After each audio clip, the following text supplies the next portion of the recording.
జగన్ చుట్టూ ఉన్న వారందరినీ కూడా బెదిరించాలి, భయపెట్టాలి. మోడస్ ఆపరాండా ఒకటే, చిన్న చిన్న వ్యక్తులను కొట్టడం, భయపెట్టడం,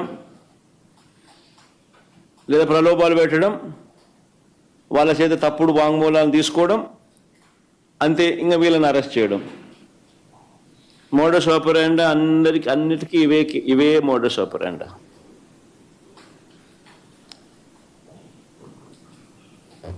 అన్నిటికీ సేమ్ మోడస్ ఆపరాండి.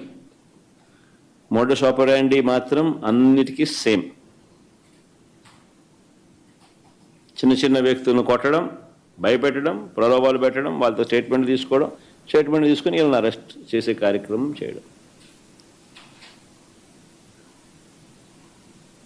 అన్ని తప్పుడు కేసులు, తప్పుడు ఆలోచనలు, తప్పుడు పనులు.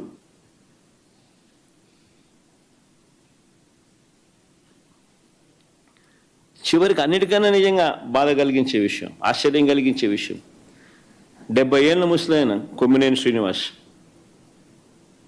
మీతో పాటు మీ తోటి విలేకరి, రెప్యూటెడ్ విలేకరి, సీనియర్ జర్నలిస్టు, ఏం పాపం చేశాడని చెప్పి నిజంగా అడుగుతా ఉన్నాను నేను. ఆయన జైలుకు పంపడానికి చంద్రబాబు నాయుడు అంత ఉత్సాహం చూపించాడు. ఒక డిబేట్ జరిగేటప్పుడు సహజంగానే కొంచెం అనుకూలంగా కొంతమంది మాట్లాడుతూ ఉంటారు, వ్యతిరేకంగా కొంతమంది మాట్లాడుతూ ఉంటారు. ఆ మాట్లాడే ప్యానలిస్ట్ మాట్లాడే మాటలకు యాంకర్కి ఏం సంబంధం? ఇది మినిమం లాజికల్ రీజనింగ్. అలాంటిది ఆయన తీసుకొచ్చినాడు, జైల్లో వేసినాడు. కోర్స్ ఆయన మీద చంద్రబాబు నాయుడు కోపం ఎక్కువే అనుకో. ఇంతకుముందు ఆయన ఉద్యోగం కూడా ఊడగొట్టే దాంట్లో కూడా చంద్రబాబు నాయుడు పాత్ర చాలా క్రియాశీలక పాత్ర పోషించినాడు.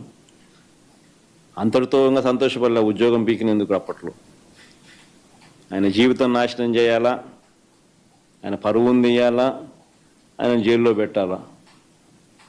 ఇంత దిక్కుమాలిన ఆలోచనలు చూడు ఇవన్నీ.